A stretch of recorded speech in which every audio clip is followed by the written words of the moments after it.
Welcome to the Deep Dive, where we take complex topics and, well, dive deep to extract the most important nuggets of knowledge for you. Today, we're plunging into a really fascinating and incredibly critical area in cybersecurity: memory forensics and incident response and threat hunting. We've got a stack of detailed sources for this deep dive, specifically SANS Institute FOR 508 course material. Think of this as your shortcut, really, to understanding the cutting edge digital investigation without wading through everything yourself. Yeah, and what's fascinating here, I think, is how memory forensics gives you this unparalleled insight into what's really happening on a compromised system. Our mission for this deep dive is basically to unpack why analyzing RAM is so crucial, how investigators acquire and analyze this volatile data, and the powerful techniques and tools they use. Tools to uncover hidden malware and attacker activity, stuff you just won't see otherwise. Okay, let's unpack this then. We're going to explore how analysts literally peer into a computer's active mind to catch the bad guys. Yeah. So, why memory?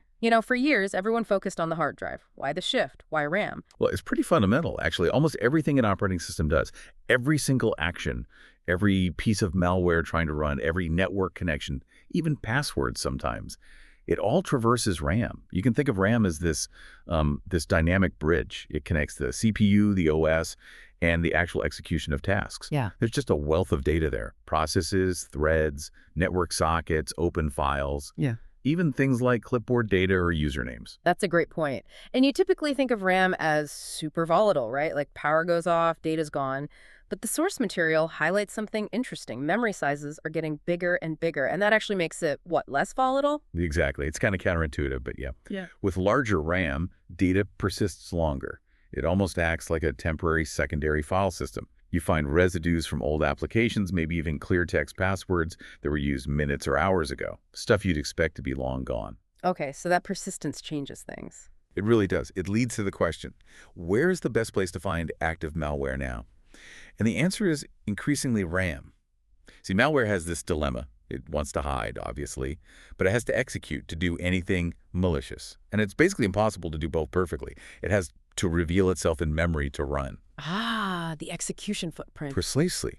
That's why memory forensics is so powerful for spotting malware activity and bypassing things like packers or rootkits designed to hide on disk. You can even find traces of things like in private browsing or registry keys that were created and deleted without ever being written to the hard drive. Wow. Okay, so RAM is this treasure trove, but if it's still somewhat volatile, how do investigators actually get it? You can't just copy it like a file, can you? Right. It's definitely not that simple.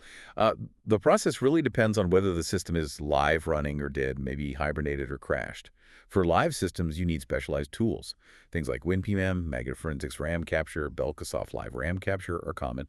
These tools work by loading a system driver, essentially, to get raw, direct access to physical memory. Loading a driver?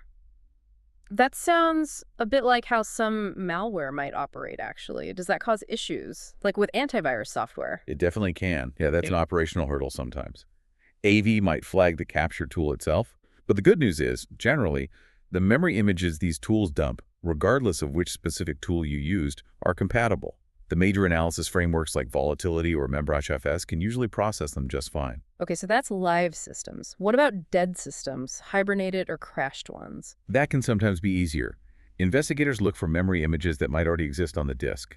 You check the hibernation file, that's usually hybersol.tfs, or kernel crash dump files like memory.dmp, even the Windows page file, pagefile.sapfs, and swap file, swapfile.fs, can contain useful memory fragments. Hibernation files sound particularly interesting. They are, because hyberfill.ss contains a complete copy of RAM from the moment the system hibernated. That could give you a snapshot from days or even weeks earlier, depending on user habits. It's potentially a goldmine. And what about virtual machines? Is capturing memory different there? You can use the same live tools inside the VM, but often it's much simpler. If the VM is suspended or you take a snapshot, you can often just copy the virtualization vendor's specific files, like VMware's.vmm, .vmss, or .vmsn files. Those contain the VM's memory state. Very clean capture. Okay, so you've managed to acquire this potentially huge memory image.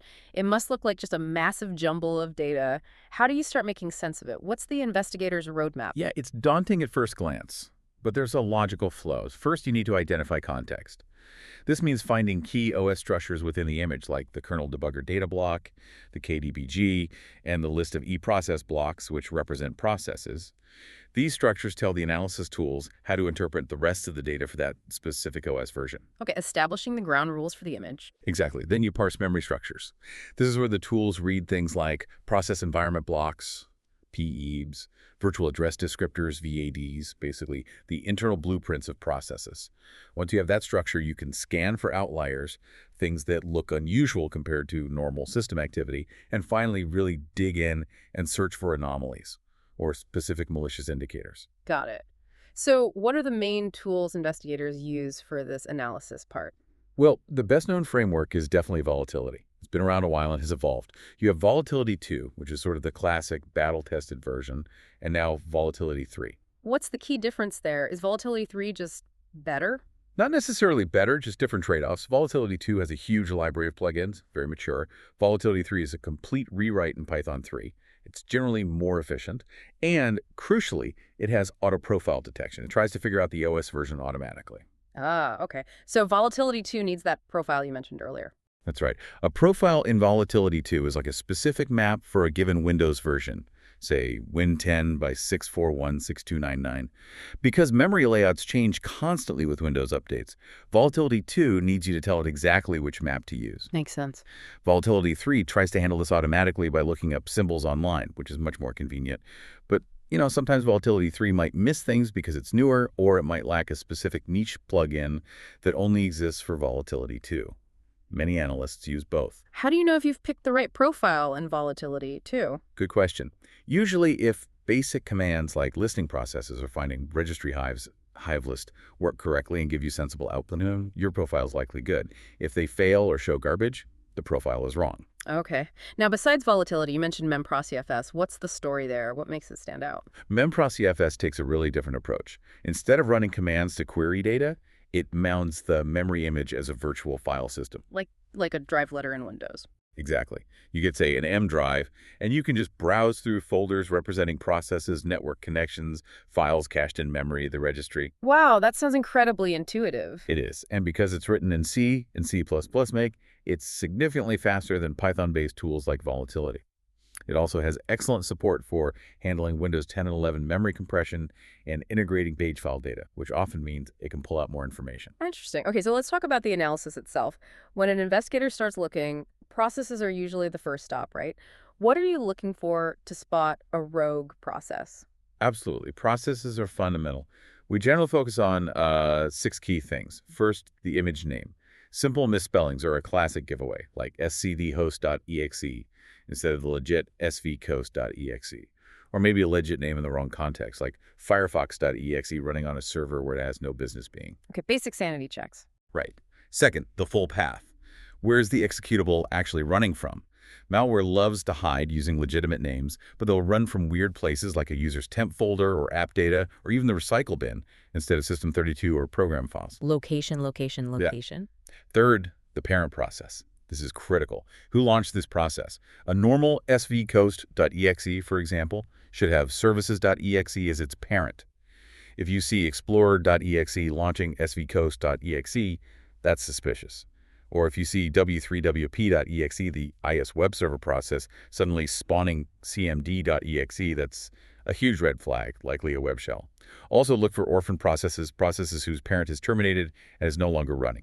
Sometimes malware starts this way. Right, tracing the lineage. What else? Fourth, the command line. Does the command used to launch the process actually match the executable name? Do the arguments make sense for that program? Cobalt Strike, for instance, often uses rundle32.exe to run its beacon, but it does so without the typical DLL arguments you'd expect.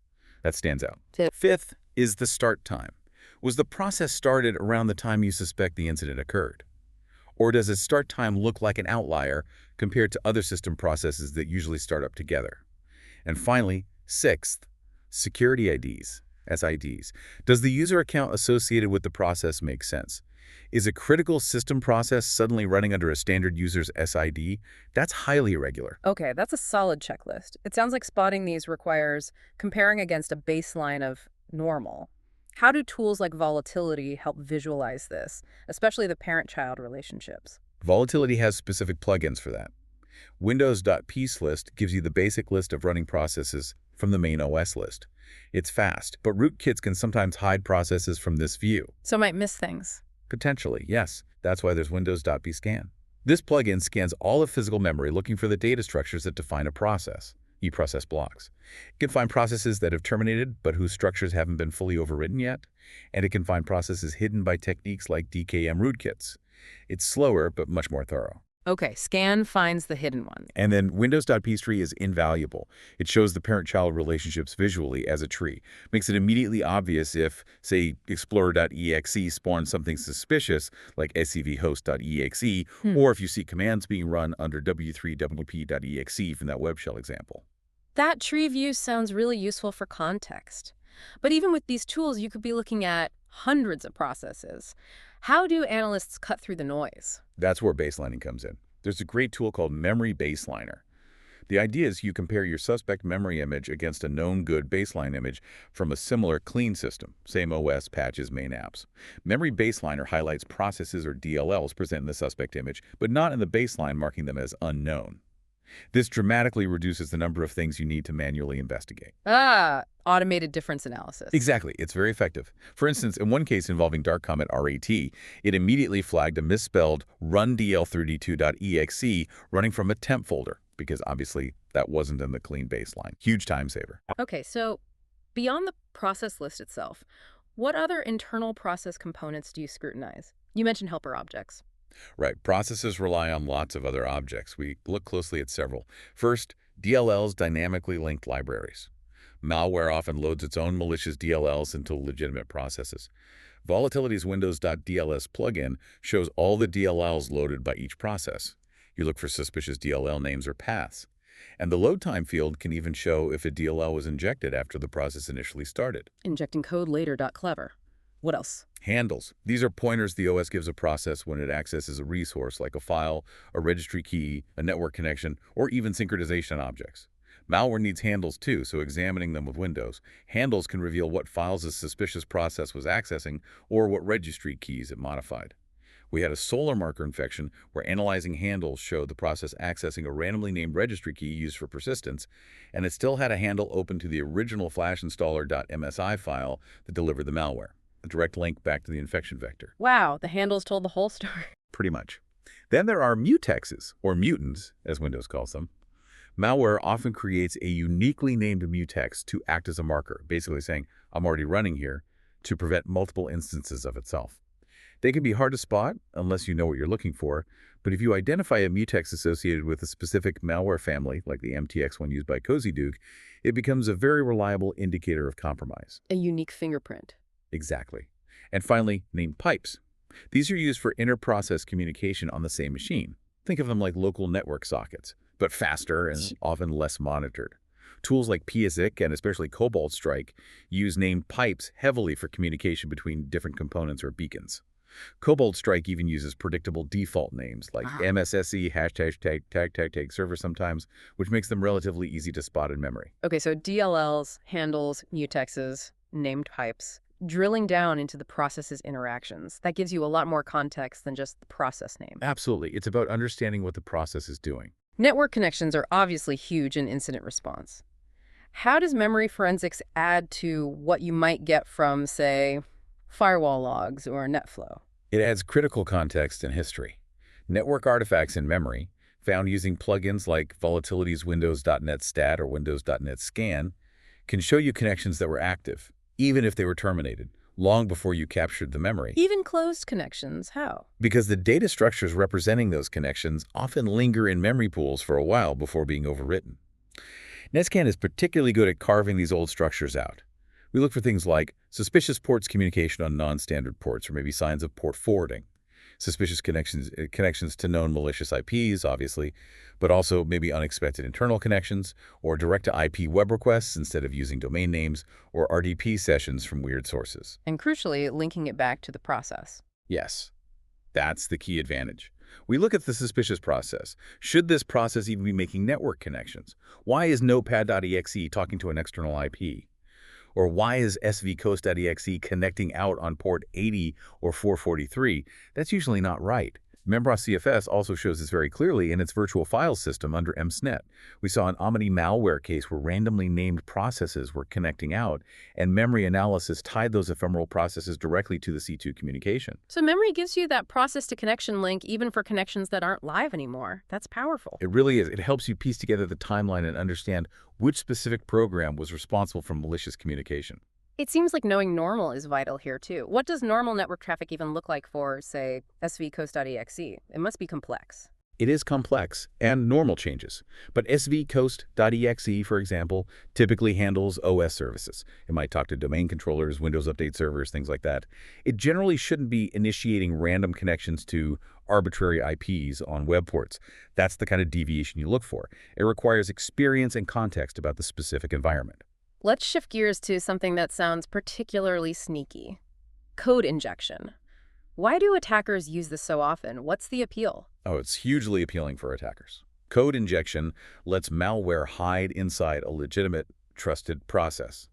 By doing that, it can inherit the permissions of that trusted process, potentially bypass antivirus that might be watching for new executables, and it makes process migration easier. It solves a lot of problems for them. Hiding in plain sight, essentially. The sources mention different types like DLL injection, reflective injection, process hollowing. That's right. DLL injection is forcing a process to load a malicious DLL. Reflective injection is stealthier. The malware loads itself directly into memory without using the standard Windows mechanisms, making it harder for the OS to track. Process hollowing is creating a legitimate process in a suspended state, scooping out its original code and replacing it with malicious code before resuming it. All are ways to run bad code under a good name. Okay, so how do you actually detect these techniques if they're designed to blend in? It comes down to looking for inconsistencies and violations of how memory should work. There are three main approaches. First, auditing loaded DLLs. Some injection techniques, especially simpler DLL injection, might still use legitimate Windows functions that register the DLL in the process's internal lists, like the P process environment block. Volatility's Elder Modules plugin compares the P list with another structure called a VAD, Virtual Address Descriptor Tree, looking for mismatches. Stuxnet, famously, had memory sections related to its injected code that existed in the VAD but were missing from the P error lists and didn't map back to a file on disk. That's a classic sign. So discrepancies between different OS structures. Exactly. Second, identifying unusual executable memory locations. This is key for stealthier methods, like reflective injection. You look for memory regions that are marked as executable, especially page executor EDWRITE, which is super dangerous because it means code can be written and run from the same place, but these regions don't correspond to a legitimate file mapped from the disk. Volatility's Windows.Malfind plugin is specifically built for this. It scans for these executable unbacked memory regions and can even dump them so you can analyze the code inside. Finding code where it shouldn't be, basically. Precisely. And the third most advanced way is uncovering deeper kernel and userland inconsistencies. Really sophisticated malware tries to clean up even the PB or VAD discrepancies. So you need tools that cross-reference even more structures, page tables, process objects in the kernel, etc. MemProsFS's find-level module is really good at this. It looks for things like PEDMASQ, where the P might be pointing to fake information, or PEPATCHED, where a legitimate DLL in memory has been modified. So even if the malware tries to cover its tracks, manipulating these deep structures often leaves subtle inconsistencies that these advanced tools can pick up. That's the idea. Find-level also flags things like PINject, finding executable headers in memory that isn't supposed to hold full executables. Or private or WXRX, finding executable code in private memory regions where only data should usually live. It can even run YARA rules automatically across memory. It really sounds like a constant cat-and-mouse game then. Attackers find a new way to hide, defenders find a new way to detect it based on the traces it leaves. That's exactly what it is. It's a continuous cycle of innovation on both sides. But the fundamental constraint for the attacker is their code must execute. And execution always leaves some kind of footprint in memory. Let's talk about rootkits. They have this almost mythical status hiding deep within the OS. How do memory forensics tools help unmask these deeper threats? Rootkits are challenging because they operate at such a low level, modifying core OS components to hide processes, files, network connections, you name it. They've evolved too, from userland hooks to kernel modifications, things like hypervisor bootkits, even firmware attacks. Microsoft has added defenses like PatchGuard and driver signature enforcement to combat kernel rootkits, but attackers adapt. The source mentioned a quote, "History never repeats itself, but it rhymes." Seems applicable here. Very much so. Old techniques get adapted or find new vulnerabilities. But again, even a rootkit has to execute its code and manipulate structures, leaving traces in memory. Volatility has several plugins specifically for rootkit detection. SSDT checks the system service descriptor table for hooks. This is where malware redirects calls to core OS functions. The Black Energy 2 rootkit, for example, used randomly named drivers to hook 14 critical system functions. Okay, checking for function redirection. Then there's feastview. This is a really clever plugin for finding hidden processes, especially those hidden using DKOM, direct kernel object manipulation. DKOM involves unlinking a malicious process from the system's list of active processes, the eProcess list, so tools like Task Manager don't see it, but the process keeps running. How does feastview find it then? It does cross-view analysis. It gathers process information from multiple sources in memory, like the main eProcess list. This list uses this. A scan of memory for process objects, scan, process information derived from thread structures, etc., and compares them. If a process shows up in the memory scan, but not in the official list, feastview flags it as potentially hidden by DKOM. Comparing different views to spot inconsistencies. Smart. Very. There's also AP hooks, which looks for hooks in userland, things like modifications to the import address table, IAT, in DLLs, or inline hooks where the start of a function is overwritten to jump to malicious code. The old Zeusbot banking Trojan was famous for hooking functions in USER32.dll this way, redirecting calls to its own code hidden in some unmapped memory region. And what about malicious drivers themselves, the BYOVD attacks? Right, bring your own vulnerable driver. Attackers use known vulnerabilities in legitimate signed drivers to get kernel-level access. Volatility's modules and ModScan plugins list the loaded kernel drivers. ModScan is like scan for drivers. It scans memory for driver objects, potentially finding hidden or unloaded ones. You'd compare the list of loaded drivers against known good lists or look for drivers associated with suspicious activity. The LOL drivers project tracks hundreds of these vulnerable drivers that are actively abused by malware like TrickBot or Rio ransomware. It sounds incredibly complex. Knowing what a normal hook or a normal driver looks like must be half the battle. It absolutely is. Systems have many legitimate hooks and drivers. Distinguishing malicious ones requires expertise and careful correlation with other findings. Okay, so you've done the hard work. You've identified a suspicious injected code section or a hidden process or a malicious driver. How do you actually extract that object from the memory image to analyze it further, maybe reverse engineer it or run AV scans on it? That's the crucial final step. Object extraction. Getting the malicious artifact out. Both Volatility and memprocfs have capabilities for this. They allow you to carve out specific processes, DLLs, drivers, and even other interesting things like files cached in memory, registry hives, or command history. You mentioned memprocfs makes this intuitive with its virtual file system. It really does.